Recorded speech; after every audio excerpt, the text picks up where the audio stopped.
straight up. Blackness aye. Who tell the truth? Mark Benskop, defend the ghetto youth. Mark Benskop, radio station is the fruit. Mark Benskop, straight up from the root. Mark Benskop, who tell the truth? Mark Benskop, defend the ghetto youth. Mark Benskop, radio station is the fruit. Mark Benskop, straight up from the root. Mark Benskop, I do it for the love, him not do it for no money. Straight up, him attack, educating everybody. Big up my friends and big up my family. Turn on the radio, catch the vibes, it's integrity. Straight up, Benskop stands for unity. One people, one nation, one destiny. Free up the truth in the air, even the blind can see. The deaf can hear, the dumb can talk, the cripple can walk. Boom. Who tell the truth? Mark Benskop, defend the ghetto youth. Mark Benskop, radio station is the fruit.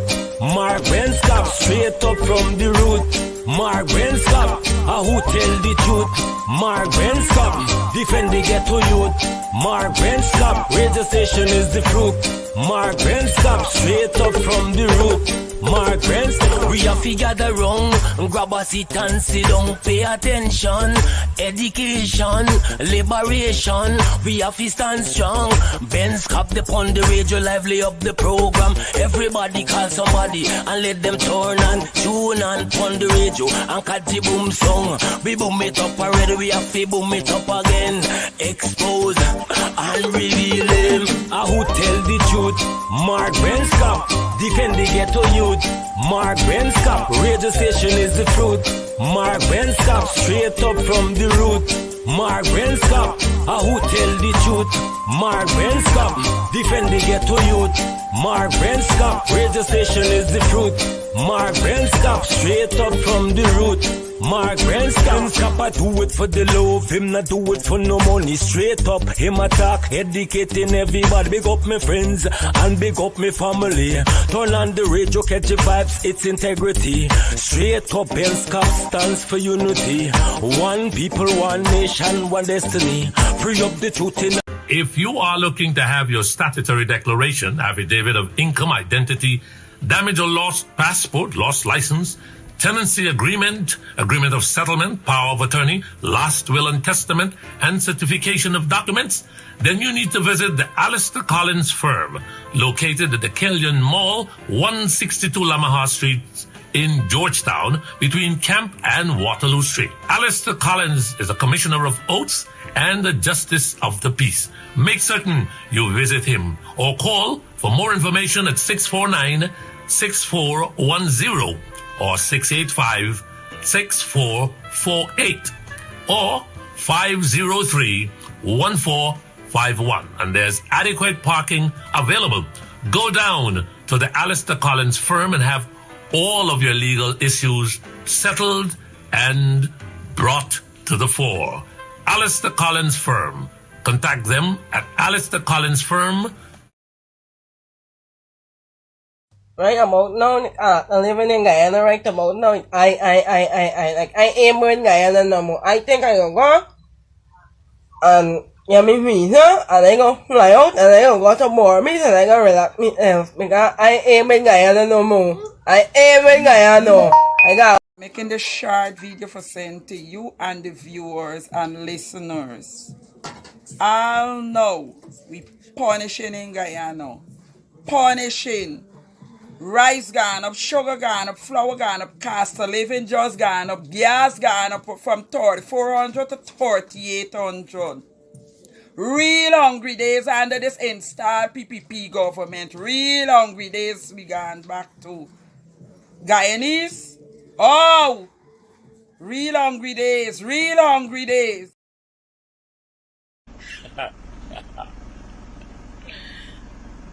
Pressure boss pipe. Pressure boss pipe, boy. Umaninja Guyana de underwater. Oh, the wrong. Sorry. Umaninja Guyana de under pressure. What? Bangamere is $400 pong. Trout $400 pong. Oh, you go buy that sell back by. I just come and tell a boy, be some buy me little fish and mix with me little crab and sell. Thing that just raise, thing just double, the price just double. Oh, bad now. What you could do now?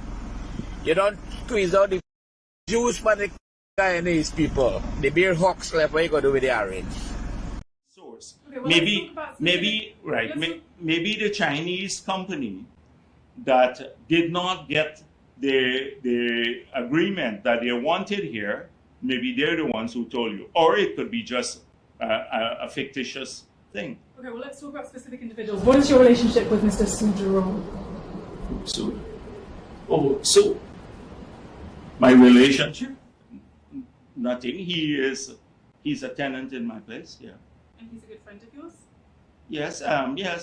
He is a friend of ours. His father was here from many years ago. I mean, he lives next door to you. Yes. You know, he was able to arrange meetings and catch-ups with you at any point in the day. He claims As a friend, yeah. He claims that through his very close relationship with you, he's able to get any deal done. Well, I don't know and if that's. able to change laws for investors. But then which law has been changed for any investor? So Sue told us that if you want to get anything done in Ghana, you need some hookups. I'm very close with the Vice President and the other officials. The Vice President and I share a very close relationship. Also, if we do the business, he'll help out no matter what. There's no one else who can help like he does. He also said us when he's talking about prospect investors that the Vice President said he can change the Constitution. He said he can manage. Everything is.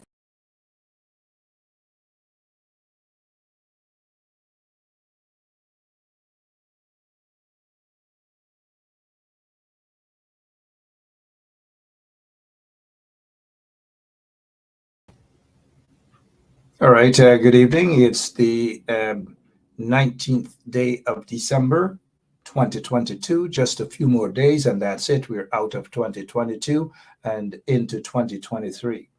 Good evening to all of you. Thank you for sharing the link, and let's begin. Let's begin with this hypocrisy by this hypocrite who likes to call people clown. But somebody needs to tell him that he ought to be looking straight into the mirror whenever he calls people clown. He loves that. He loves to call names. And I hope he is prepared to take a dose of his own medicine. With a head like that, he should be reluctant in calling people names. But let's begin with the hypocrisy of this clown. He says here, salary increases part of comprehensive economic strategy. What he meant was tragedy. For 20-something years, they had no plan, no economic strategy, as you're seeing now, none whatsoever. They brought the country down to nothing. They almost destroyed the entire country for 20-something years. Why do you guys think now they will have, as they are claiming, this clown, Jagdeo, is claiming a comprehensive economic strategy? What comprehensive economic strategy? Let's begin. They promised 50,000 jobs. Where are those jobs? Do you see signs of those jobs? Nothing. Just like in 2011, when Ramutar went to Region 10, specifically he was in Linden, and he promised the people that they were going to get about 3,000 to 4,000 jobs, maybe 7,000 jobs. Nothing. Absolutely nothing. Instead, what they gave the people of Linden was actually rubber bullets, pellet bullets, beating a lot of those people, all because they were standing up and protesting for their rights. Outside of that, guess what else they gave the people of Linden? 3 caskets. 3 caskets. 3 persons were murdered at the hands of operatives of the state.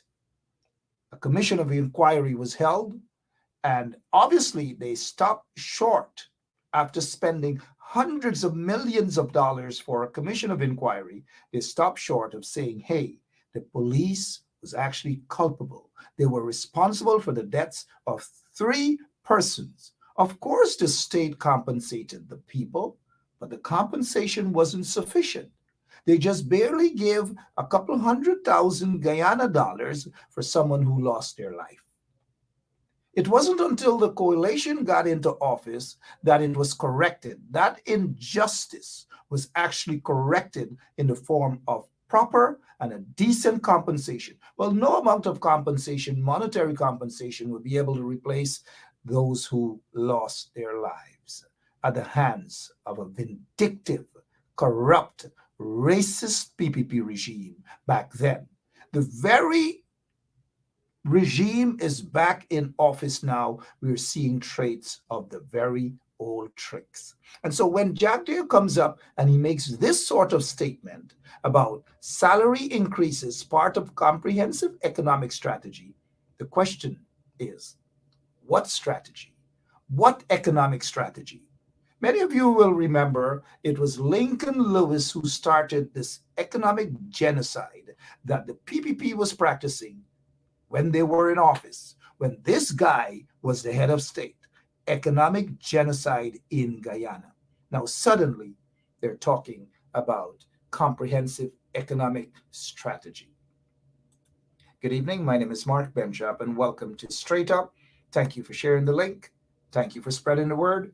And thank you for being patient with me, having been away from you guys for a few days. I'm back up almost 100% and ready to rock and roll again. Now, let's deal with Claudette Singh. You guys recognize her. Yes, that's Claudette Singh. And this is what Claudette Singh said. And mind you, I'm going through this with you. I haven't given up. She sits there still as the chairperson of the Guyana Elections Commission. Almost everyone, almost every Guyanese, including those in the PPP, have lost confidence in Claudette Singh, including Stabrook News, have lost confidence in Claudette Singh, including the Kaichor News, have lost confidence in Claudette Singh. Now, this is what Claudette Singh has said. And mind you, the others have been blotted out for now, but this is what she says. There's a rumor that Shell from Lombard Street is influencing Kaichor News to print all the filth and bringing the attack. In other words, she's saying then that Mohammed's enterprise was actually paying the Kaichor News to write all sort of filth against her. And that's just one of the many things that she has said. But we are going to go through this slow motion, mind you. What else is happening that we can deal with? We've already dealt with the hypocrite, Klong Boy. We've dealt with him. We're going to move on to some other stuff, and of course related to Klong Boy, but we have scores of other things we want to deal with as we deal with the hypocrisy. And of course, this is not him. You know, he wasn't in the military. They don't give a damn about the military. They've insulted the military. All manner of things they have done to the military, all because the military, we know the bulk of individuals based on their ethnicity that make up the Guyana Defense Force. And that is why they have always had this hatred towards the military. Always, always with the hatred. Always with the hatred for the military. Always with that hatred for the military. And now, what else it is that we can deal with? Let us see here. Concerning these guys here now. Take a look at them. Take a look at the hypocrisy. This is what Jack Dale said. And nothing has happened to him. They didn't take him to task. They didn't say, look, let him take him to the, the Ethnic Relations Commission and all these manner of things. But this is what Jack Dale is allowed to get away with. This is it. He says here, when they link up, meaning they, PNC, meaning black people. That is exactly what he's referencing. So when they link up with the military and come into your homes and start kicking the doors down, and when they come after you, here's what? When they come after you, meaning that PNC folks, African people, Jack Dale is claiming is going to link up with the military. Of course, we know this ethnic group that actually makes up the majority of the Ghana Defense Force. Jack Dale is saying again that when they come after you, meaning you, Indian brothers and sisters, guess what? He's saying, who is going to be there? In other words, when persons of African descent go after you, according to Jack Dale, mind you, and let's not beat around the bush. That is exactly what he meant, because he was speaking to a rally of 99.9% of persons who are East Indian descent, supporters of the PPP. He was actually saying, when they go after you, who will be there to protect you? Who is going to be there? That is Jack Dale. That is what he said. This is not propaganda. This is not sitting down in my basement peeping through a hole, because you think everybody lives in a basement. And ain't nothing wrong with that. Even if I live in a basement peeping through a hole, nothing is wrong with that, mind you. And so this is how these guys behave. They believe that they can do and they can say anything, and nobody can do a darn thing to them. Absolutely no. Sorry about that. That no one can do a darn thing to them. And now you guys are seeing the hypocrisy here. Are we going to go through them one by one? The hypocrisy, one by one. Again. Now let us see what else was actually said. When they, okay, we have already gone through that. When they link up with you, it's dog whistle. That's what it is about. Dog whistle from these clubs. Dog whistle. Again, dog whistle. When they link up with you, and nothing has happened. Nothing has happened. But this guy who sits there as the mayor of Georgetown, His Worship Ubraj Narayan, asked a simple question. And the question Ubraj Narayan, the mayor of Georgetown, asked was, why is it that Irfan Ali, who sits there as the installed president of Guyana, this guy, Ubraj Narayan, the mayor of Georgetown, asked a simple question. Now, it's debatable whether it was appropriate or not. But he asked, he says, why is it that Irfan Ali is refusing to meet with him? Is it, now, a rhetorical question, mind you, is it because of the mayor's religion? That the mayor happens to be a practicing Hindu. He is a Pandit. And Irfan Ali has not hide this from anybody, that he's a Muslim. Now, again, it's debatable. But the mayor, out of frustration, asked a rhetorical question, whether Irfan Ali doesn't want to meet with him because of his religion. Now, I don't know whether that is the reason why Irfan doesn't want to meet with him or not. I don't know. But obviously, the mayor was frustrated. Now, some may argue that what he said was inappropriate. But what he said, was it really inappropriate? Was it innocuous? Or what was it really? Did it amount for him to be charged?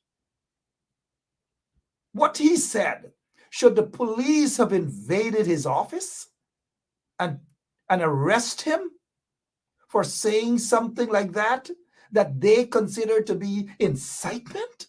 Racial incitement? Do these kunumunus in the PPP know what is racial incitement? Do they really know that? Let me take them back to what Jack Dale said. And this is what Jack Dale said. When they link up, meaning they're PNC people, obviously he meant PNC people, meaning persons of African descent, black people. when they link up with the military, who happen, and we know the majority of folks in the military, and come into your homes and start kicking down the doors. And when they come after you, meaning our Indian brothers and sisters, who is going to be there? Jack Dale at PPPC Albion Rally on April 19th, 2015. No police arrested him. No one went to his office to grab him and march him down to Brickdam and put him on the bench to sit and place him on bail and charged him. No one did that to this clown. No one did that. But they went after this guy because they're hurt. Now, look, let me say this. There is this perception, mind you, perception that Irfan Ali, through the CIOG, which is the Central Islamic Organization, there seemed to be, that's the perception out there, seemed to be some form of favoritism that is happening. Is it a crime to say that? It is for Irfan Ali, who sits there as the installed president of the Cooperative Republic of Guyana, to correct that perception. It is not to go around charging people. It is not to go around arresting people. It is not to go around bullying people as a result of that particular perception. Now, there are some in the PPP, like Klung Jagdeo, would go around and to say that he is a Hindu. He could say anything that he's a Hindu. Suddenly, he's a Hindu. Many people thought he was an atheist. He doesn't believe in God. But suddenly, maybe he has a born again something. So he's a Hindu now. And he claims that there's no such problem in the PPP. Now, the perception. Let's go back to the perception. The perception on the street is that there seems to be this leaning towards members of the Central Islamic Organization.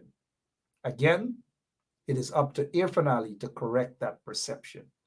The mayor may have been on to something out of frustration.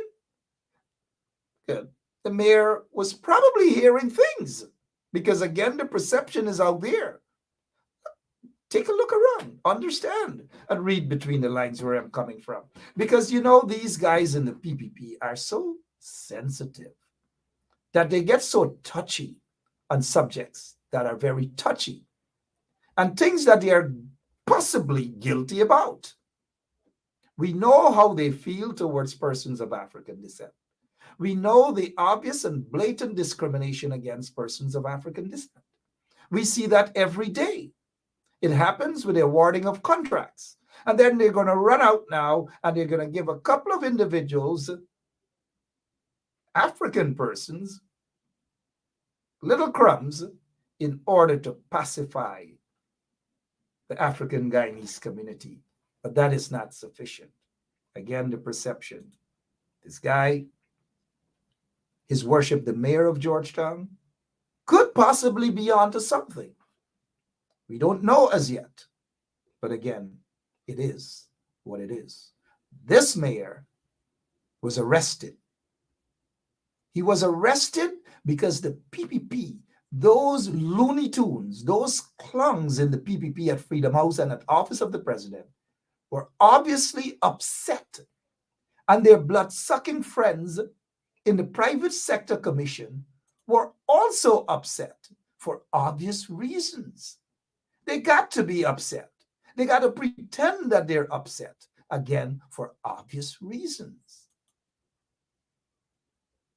But this thing is going a little too far. The mayor is under attack because it hurts the PPP, what he said. Could possibly be the truth. Could possibly be the truth. And it could be that the mayor is on to something. Again, read between the lines. The mayor is on, could possibly be on to something.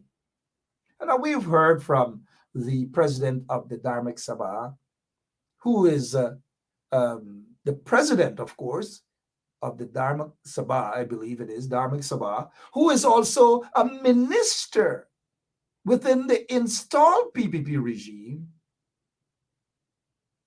who had no other choice but to quickly issue a statement because there is this rivalry between, according to information, between herself and his worship, the mayor. And that minister, that installed minister, herself is under attack from members of her own staff who are calling for her removal from office. So we'll deal with that maybe tomorrow night. But let's touch back on Ubraj Narain, the mayor of Georgetown. Let's touch back on him. Here is what has happened. And this is how lawless the country is. When you have a few clowns, because they have a microphone and they have connections to some installed people in office and some other individuals of questionable character, some of the individuals who are wanted by U.S. law enforcement agencies, okay, right? And so we got a lot of clowns moving around. One such individual feels that they're so powerful that they can do anything right now in Guyana, and nothing can happen to them for the time being, mind you. I've seen it. I've seen powerful people. And so this individual is nothing close to being powerful. There's a difference with power, and there's a difference with ignorance and arrogance. This individual is both ignorant and arrogant. Let me first apologize. There's some swearing in it because that's the only language this individual, not his worship I'm talking about, but this individual, listen and understand the lawlessness under the PPP regime. This is in front of the mayor house. The bikes are fucking wicked. This is in front where the mayor is live. You don't even clean your own garbage. The mayor is living inside it. Right? Inside it. And you don't, right there, car, come in here and find the car inside it. They are looking for you, right there you can find it. But the boy don't even clean your own garbage, how you wicked.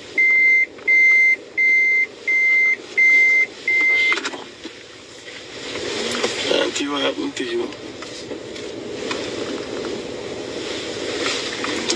I can't make up these things. This is outside. One of the mayor's residence, I did by gate. This is how the biders live in. This is the kind of madness we got to deal with in this country. Yeah, looking for you, I'll come and look for you.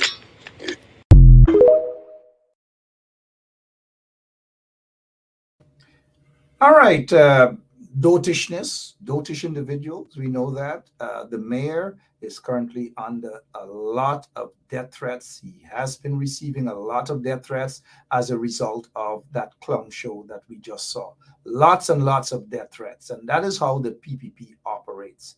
Now, that is what you call cyberbullying. That is what you call invasion of the man's privacy. Into the compound. Why is it that that trap? Because the individual is a trap. He's no bully, he's a trap. Trust me, I'm telling you, I know what I'm saying, he's a trap. Why is it that that person has not been arrested as yet? Not even a Rottweiler, a Chihuahua. And I wouldn't even disrespect Chihuahua. That is the lawlessness that's happening in Guyana under the installed PPP regime. But I'm going to repeat to you guys. I'm going to repeat for you guys, and Lord Stewart and others, you can say a word of prayer for Guyana. I'm going to repeat for you guys. All long rope got an end. All long rope. Now let me replay exactly what I showed you guys just now. And you'll understand the lawlessness under an installed racist, corrupt regime where you have a lot of clowns driving around thinking that they are powerful. As Lord Stewart said, some clowns, not a lot of clowns, but there are quite a few clowns in the installed PPP regime. This is just one. This is in front of the mayor house. The boys are fucking wicked. This is in front where the mayor is live. You don't even clean your own garbage. The mayor is live inside it. Right? Inside it. And you don't, right there, car, come in here and find the car inside it. Then I'm looking for you, right there you can find me. But the boy don't even clean your own garbage or you wicked.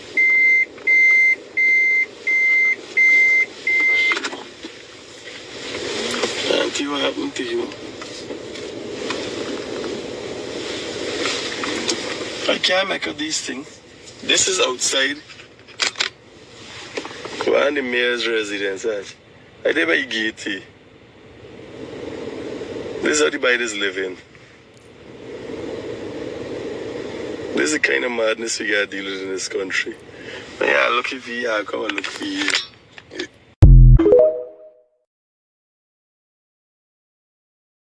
Imagine that individual has the audacity to talk about the kind of madness. Imagine a mentally insane individual, could possibly be, you never know, is talking about madness. Just imagine. Just imagine, right? But when you take a look at if in fact that's where the mayor lives, you saw the garbage was neatly placed in the garbage bins, the drains properly kept. Kudos to the mayor for that. You know, you saw that drain. Unlike what the PPP did when they were cleaning the drain, the trench, and they left that little part in front of Freddie Kissoon. So at least we are seeing the mayor is cleaning the front of his yard. He has his workers, I'm sure, members of the Mandir. That is a Mandir, actually, that because you saw the Om sign there and so forth, that was invaded by that madman critic. He drove right into it. Feels he's powerful. But there's a difference with powerful and ignorant. There's a difference, mind you. And nothing has happened to him. Drove right into a mandir. Let me ask you guys this question. Do you think that he would have had the sorry, probably has a lot of that, not from a position of bravery, but something else, to drive into the compound of the Central Islamic Organization? Do you think he would have done that to the Central Islamic Organization, where Shalimar Haq husband is the head, one of the top guys there? Do you think he would have been able to do that and insult the Muslims like that? Just like he felt so comfortable driving into the compound of a mandir, a Hindu temple, curse up and disrespect even the woman that was standing there who was in shock. Do you think you guys understand where I'm coming from? It would not have happened. But it would not have happened. It would not have happened. We see some of the trench croppers already out, and they don't want to accept the truth. They just don't want to accept the truth. Some of them probably went to night school. But again, this guy, Klong Show, is talking about cleanliness and look where the mayor lives and look where this. Remember, not so long ago, there were some folks protesting in front where he, critic, lived. I'm not sure whether he still lived there or not, but look, there were folks protesting there.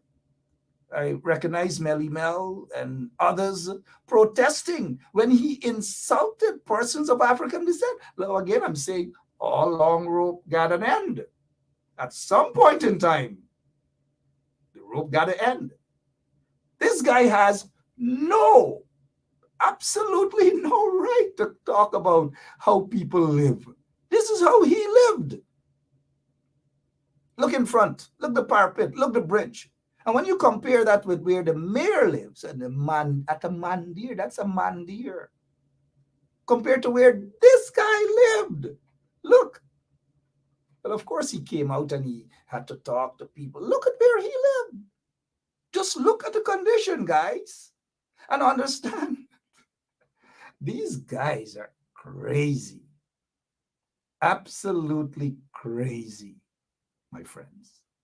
Crazy. We got to take a quick break. These guys are crazy, man. That particular nutcase, crazy. Look where he lived. Who could live like this? Come on. Come on. We'll be right back.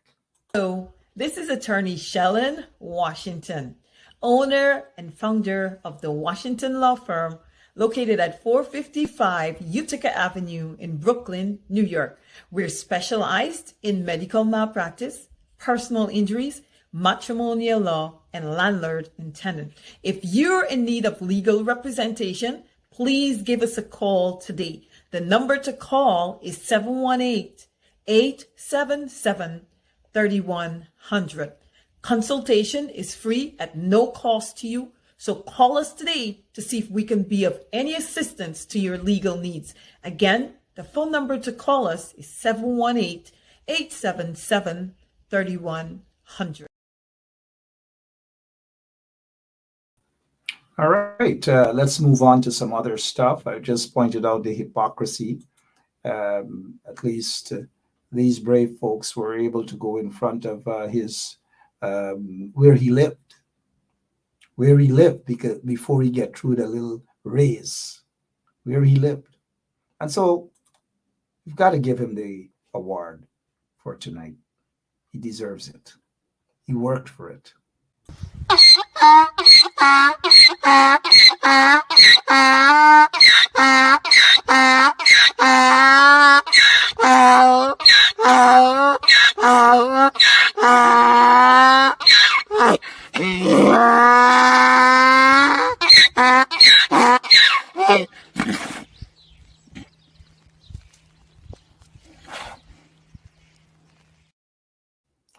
All right, so let's deal with some other issues here. If you're now joining us, good evening. My name is Mark Benshaw. We're going to rock and roll until 9 o'clock Eastern Standard Time, which would be 10 o'clock Guyana time. Here again, the mayor. Private Sector Commission calls for resignation of Mayor Narain. Appalled at vile, religiously offensive statements. Really? The Private Sector Commission, they're appalled? Well, if they are appalled, we are not surprised that they are appalled. Of course, they got to sing for this supper. Of course, they got to sing for their duty-free concessions and all other concessions that they've been receiving, compliments of taxpayers of Guyana. Hundreds of millions of dollars in concessions. Some of them have gotten contracts. Some of them sit on state boards and all manner of things like the current head of the Private Sector Commission sits as, I believe, chairman of the Guy Oil, an agency that is probably one of the most corrupt agencies in Guyana, Guy Oil. He sits there as the chairman. He sits as the chairman. I believe he's a director at GECOM and all other stuff. We see it.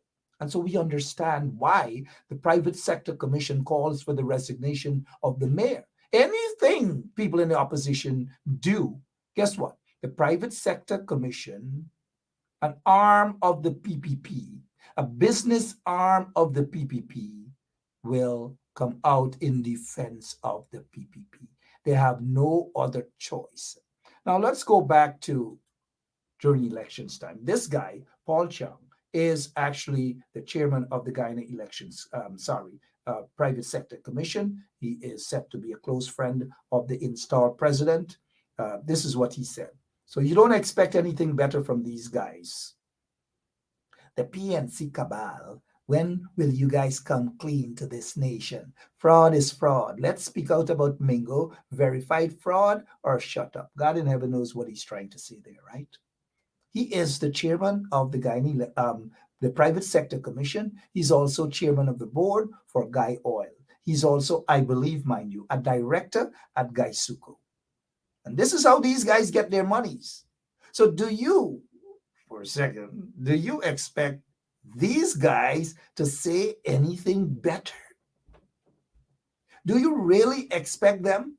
Do you think they even understand what the mayor of Georgetown said? Now, again, it's debatable, mind you. The mayor asked a question whether Irfan Ali doesn't want to meet with him because of his religion. It's debatable but should the mayor have been arrested for that? Now, I just wish the city police had the BALLS to stand with their arms, their weapons, mind you. And I want to let me remove this clearly. The city police, they have their weapons. And I'm not saying that they should turn their weapons on anyone. I want to make this lucidly clear because we understand the sort of individuals who are part of the installed regime that sometimes they don't understand. Well, most times they don't understand. The city police should have protected the mayor of Georgetown and ensure that the police do not gain entrance into or invade the man's office. To arrest him for something as silly, or all because Irfan and them may have wanted to embarrass the mayor of Georgetown. The city police should have defended the mayor. Now, I'm not saying they should have drawn weapons on each other, but they should have protected the mayor. They didn't protect the mayor. They should have done so. All of the city police. Let them be a standoff. Evict the police from the compound, from City Hall. Evict them from the City Hall. Chase them out of City Hall. Let them be that sort of showdown. I'm not saying there should be a shootout. We don't want that, mind you. But where were the city police when their boss, the mayor of Georgetown, was under threat by members of the Guyana police force who were carrying out a political order? There was no crime committed. All they had to do was to issue a summons. If they believed that the mayor did something wrong, all they had to do was to issue him a summons. But what they wanted to do was to carry out the political instructions, to go down there and arrest him and embarrass him and all. That was their objective. That is why there should have been a chain at both ends, on Regent Street and on Crowell Street. I believe it is Crowell Street, mind you. Someone correct me. But lock the gates, lock the mayor's office, and all of the city police should have been there to protect the mayor. But no, they didn't do it. Now, that's what I meant, that they should have been a showdown. That's what I meant. I'm not talking about weapons should have been drawn, and I'm not saying that. Again, you know how they love Charlotte Street. Thank you. We get some very, very bright folks. Majority of the bright folks are watching this show, mind you. Charlotte Street. What was the purpose in arresting the mayor? What was the purpose of putting him on $100,000 bail? What was the purpose of charging him and sending him to court on another $100,000 or $200,000 bail? What was the purpose other than to embarrass the mayor? That was the objective. How dare the mayor say those things? That was it. And they wanted him to learn a lesson by attempting to embarrass him. But you know, in the end of all of this, the mayor walked out of there strong. In fact, the mayor walked out of there 10 times stronger. And the people are behind him. Again, I say what he said is debatable. Debatable. But there is still this perception out there of what he said. A lot of people are of the view.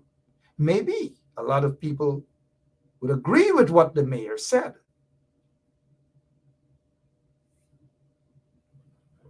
Having said that now, let's go back to the vendors. The PPP obviously do not like the border market vendors and Stabroek market vendors. They have this political spite against them. They want to kick them out, send them all over the place wherever they want to do that. They have been after the vendors for a long time.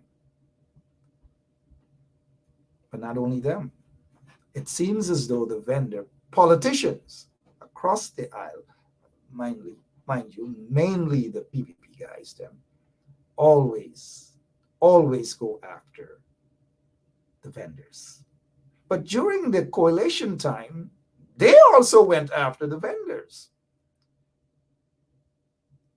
You get me? The people play political football with the vendors. Politicians play political football with the vendors. Parties play political football with the vendors. At some point in time, it has got to stop. When will it stop? Can somebody say, when will it stop? It has got to stop. The political football playing with vendors has got to stop. And now let me show you guys, this is not to take away from the injustices and the human rights violations of those vendors who have been vending for all those years, who are being evicted, who are being displaced as a result of vindictive people in the PPP regime. Unfortunately, when the coalition did it or attempted to do it, it was wrong then. But the time has come that vendors be respected, regardless of who is in office. Let's take a look at this here now. Let's take a look at this and try to understand what really happened, even when the coalition was in office and some of the folks felt they were powerful.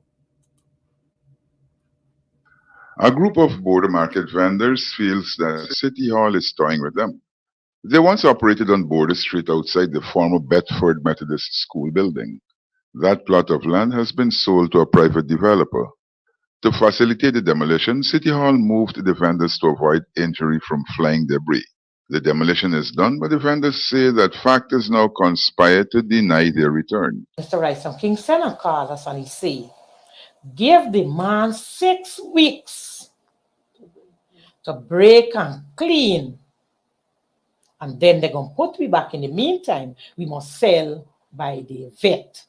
They had now been removed to Orange Walk. They said that at the end of 6 weeks, they cleaned the border market location with a view to moving back. They returned to Mr. King. You ever get sudden amnesia? He get though. He can't remember ever telling me that we going to go back in 6 weeks. What he remembers is that the man will start building in 6 weeks. But he didn't know that we had taped the conversation. Because every time we go to him, he says something, and then the same night, he goes on the air and says something different. And indeed, the recording revealed that Mr. King had made the stated comment. But exposing Mr. King has its downside. So now that he has heard the tape being played on the air, he come yesterday and said, we can't sell at all, no more. You want me to sell them? No more. At the same time, the people who once parked in Orange Walk returned to resume their operations. The vendors say that no one at City Hall seems inclined to resolve the issue. Mr. King works, Hamilton Green works. They have vehicles. Mr. King's wife is a doctor. They can afford. I can't afford. I'm a measly seller. Now you're going to come last night and say that Alabama file an injunction against the people selling on the street. The vendors say that the deputy mayor is marching in step with the council. She was like, I ain't know why you're beating yourself around the bush. Let me tell her you're playing, because I don't talk with water in my mouth. Every mayor does political gimmick in his time. So I want to know if this is a political gimmick. And if this is a political gimmick, well, then we got some real caricatures down at the town hall. The vendors say that they will continue to agitate to return to the location, especially since they have been paying rental from as far back as anyone can remember. Adam Harris, Prime News. All right, you heard that. The thing that's different about a You virtual heard vacation, that there you from always have the whole Adam Harris, that report. The vendors, too much political football has been played with them. It has to stop at some point in time. Vendors have been there, especially at Border Market and even right there in Stabrook Market. They have been there for many, many years. Decades, some of them have been there plying their trade. They've got to be respected. The people pay their monies. They pay their rates and taxes. It is for the city to do their side of the job, which is to ensure that there is a clean environment. It has to be, as a relative of mine say, one hand man don't clap. And when he says that, he looks around because he expects everybody to clap. It's the best thing he's ever said. One hand man don't clap. Now, if the vendors pay their fees to keep the place clean, then City Hall has to live up to its end of the bargain. Now, we know that there are some issues with vending and dirtying the place and not cleaning up, but a few of those vendors are making it bad for the bulk of vendors who are clean vendors, who go there, ply their trades, go back home. A lot of them are single mothers, single parent moms, who ensure that their 2 and 3 and 4 kids get to school. A better life, a better education. That is the sacrifices a lot of those vendors make. And if you want the vendors to have a better place or to be removed or whatever, they have to be treated as human beings. They cannot be kicked around like political football. They cannot be kicked out of the place. They cannot be stopped of making a living to provide for their loved ones. They cannot be stopped of that. At some point in time, it has got to stop. Enough is enough. And so when Jack Deere and these guys jump out of their cushions and they rush off to Georgetown Public Hospital to evict, to kick those vendors off the streets, obviously because somebody's complaining, somebody who wants to make money, somebody in the private sector commission who believes that they're the only person could make money. And those hardworking vendors who we all depend on for squash, okra, bora, coconut water, whatever, the PPP wants to deprive them of earning a living.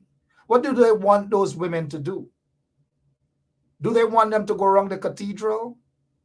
Do they want them to go on Sheriff Street? The PPP is not providing the 50,000 jobs that they spoke of, that they lied about. How do you want them to provide for their families without providing them an alternative? By just showing up like thieves in the night, the PPPC, and bulldoze and remove those people's stalls and their machines and their goods and all these manner of things. It has got to stop. The mayor did the right thing. The mayor was willing to put his life on the line. And I commend the mayor for that.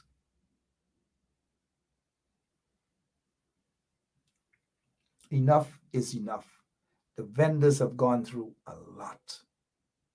We have friends who are vendors, relatives who are vendors. And you can't just focus on one set of vendors and ignore illegal vending in other parts of the country. Take a walk on Sundays and Saturdays and Fridays and so forth at Port Morant Market. Most people come outside of Port Morant Market to sell on the roadside. Now, that's not legal. Of course, it's acceptable. It's been going on for years. But you're not going to hear that those guys in the PPP, Jack Deere and Irfan and Edgil and these guys are going to take trucks and bulldoze those people's stalls at Port Morant Market. They're not going to do that, and I don't think they should. But they dare not do that. They know what the repercussion would be if they were to do that. Do you think they're going to? Don't tell me that they don't have illegal vending, so to speak, at Manripo Market as well. Do you think they're going to go there and bulldoze and break down those people's stalls? They're not going to do it. But yet they're comfortable going at Border Market, Stabroek Market. Like I saw a couple of weeks back, the guy who sits there as the installed Prime Minister, Mark Phillips, walking around Stabroek Market and telling people, whose car is this? Move it, move that, move this, and breaking down people's stalls. You think Mark Phillips could go and do that in Manripo or at Port Morant or at Parika?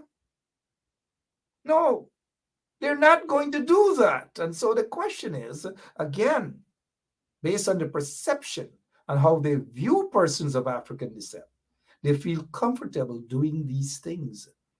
When majority of the people that they're targeting are of African descent. This is not to say that some Indian, Guyanese vendors are not caught up in the crossfire, so to speak. But the majority of people that they're targeting, the majority of vendors that they're targeting are persons of African descent.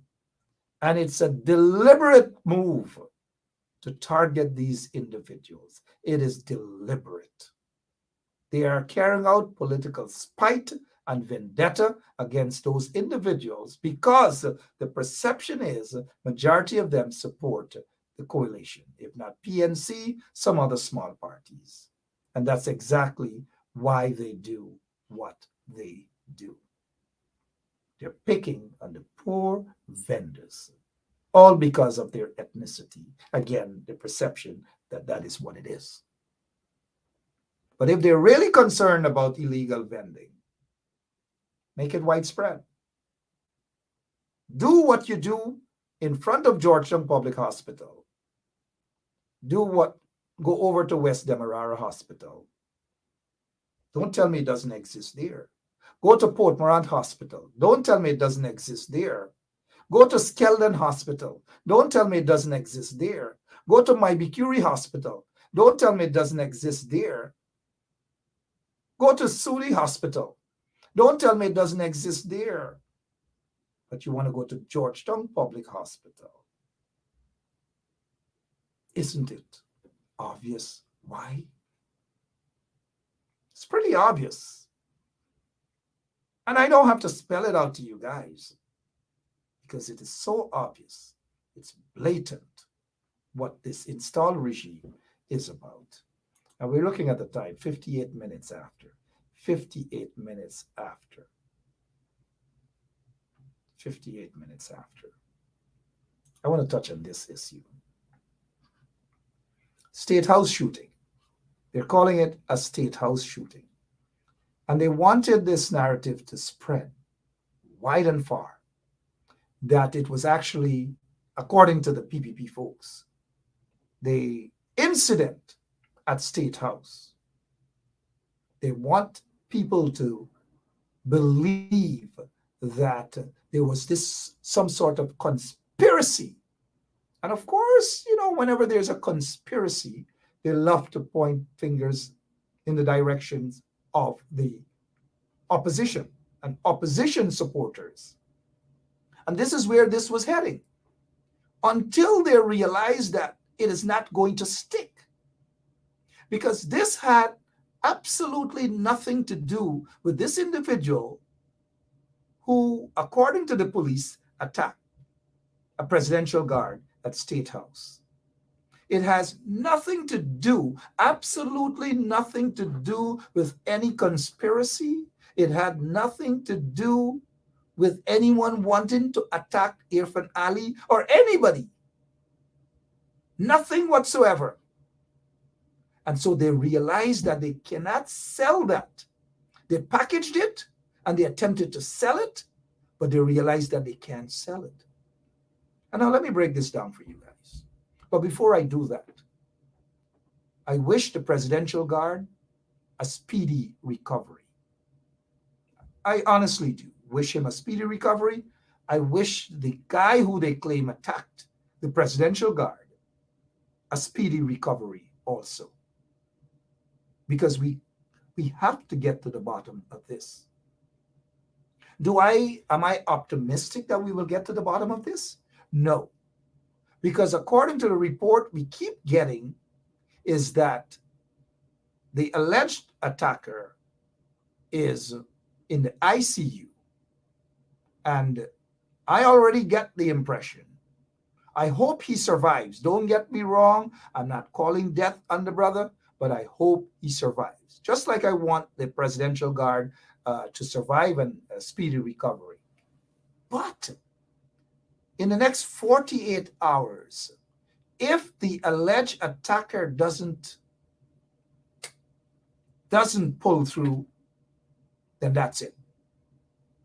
That's it. And that will be what the police want. They don't want to question this guy, this suspect. They just don't want to question him. Now, they may be saying to you guys that they want to question him. They don't. For obvious reasons. Because they want to join their political bosses so that the narrative could continue to be that there was an attack on State House and the president and this and blah, blah. They want that. They love that. They don't want to hear the truth. And now let me break it down for you guys. According to my source, what really transpired. Now, the individual works at the COVID hospital at Liliendal. Worked the night shift. I'm told that he's a very nice guy. He prays for the nurses, very respectful. Originally from Nigeria, married to a Guyanese woman. Whatever domestic issues. Not going to get involved in that. But on the morning after he got off work, he told some co-workers that he was going to the hospital. For what? I don't know. That he was going to the hospital. And then he ended up at State House, again, according to a source. I'm not packaging this here to say that that is the truth.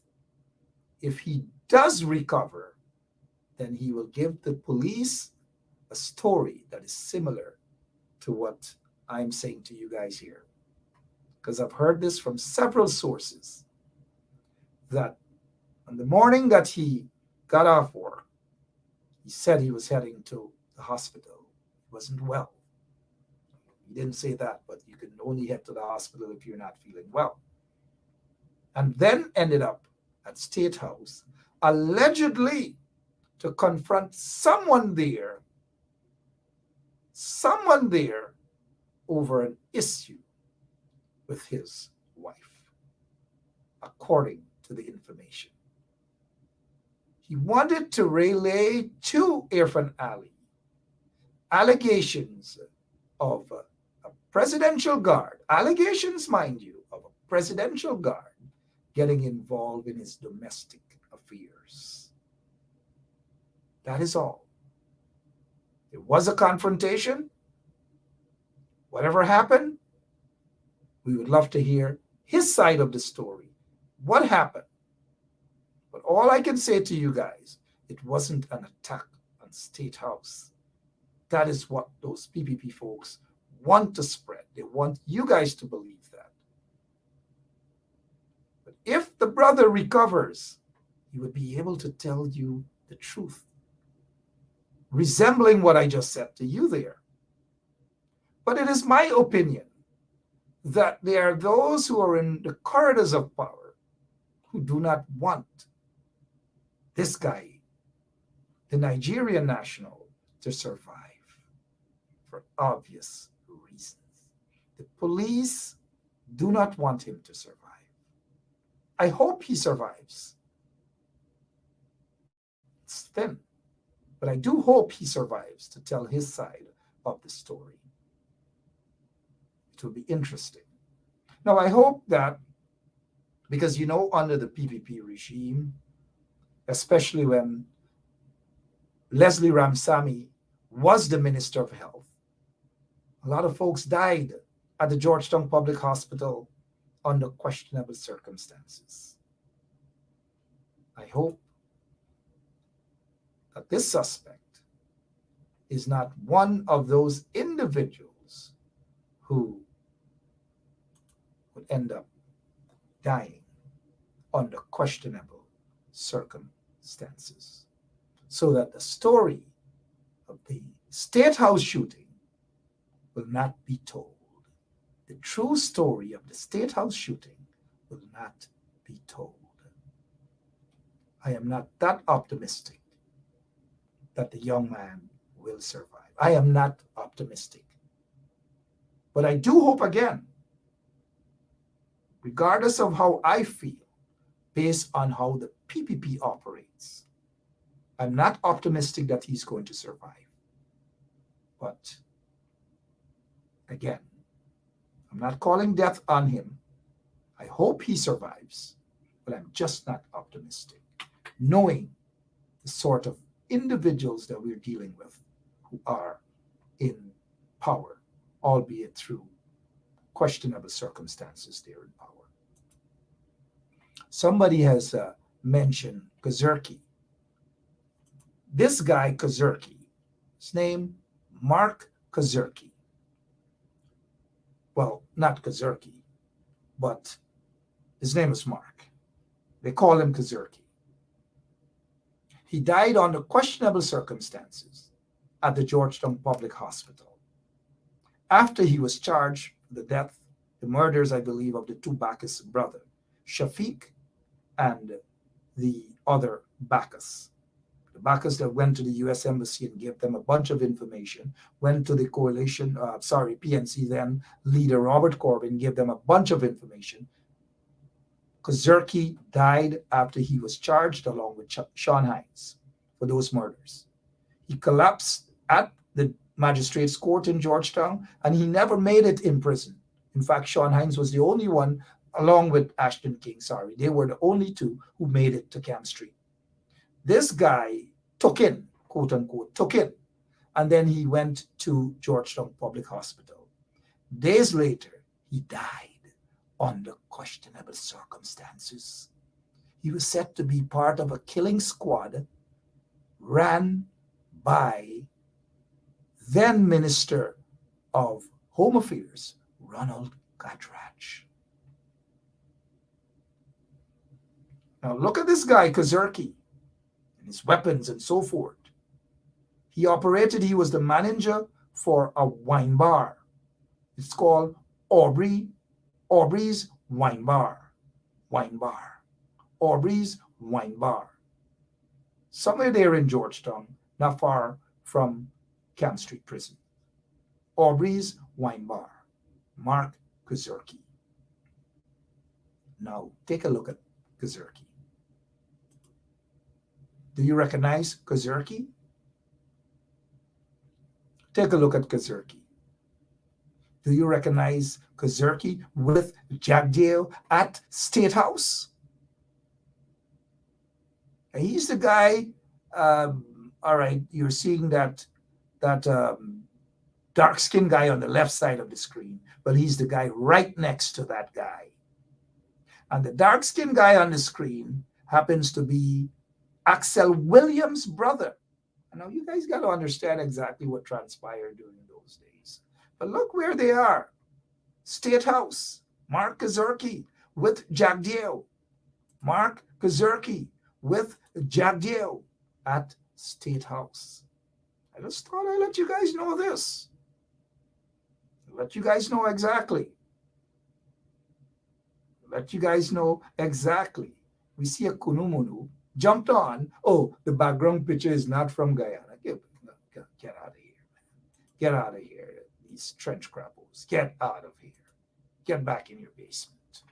Thank you, George Bacchus. A lot of bright people here. George Bacchus. So that's it. They're saying the background picture is not from Guyana. All kind of things they're going to say. That is State House. Can't run away from that. That is State House. That's Mark Kazerki with Jagdeo and others. And this is Mark Kazerki with his guns. It's part of a death squad ran by then Minister of Home Affairs, Ronald Gadraj, who got his US visa, his Canadian visa, and his UK visas revoked for being part of a death squad, a killing squad.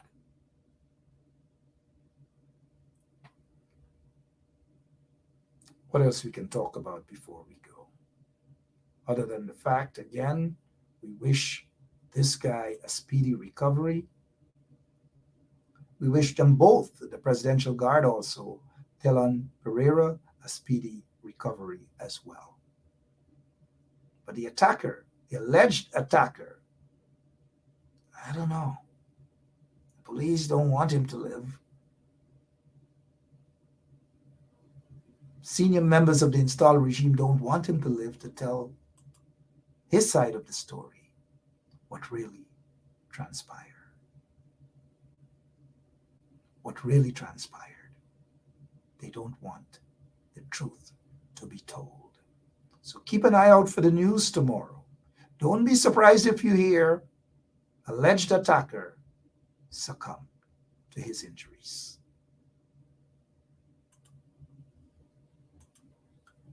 I've got to go. I'll see you guys tomorrow. Same place, same time, right here on 107.1 FM.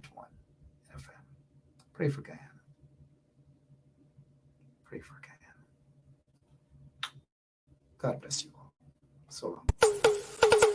Basement level vibes with another one, straight up blackness.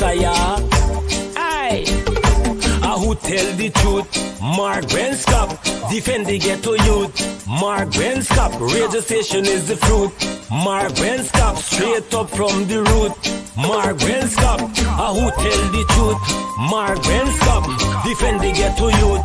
Mark Benskop, radio station is the fruit.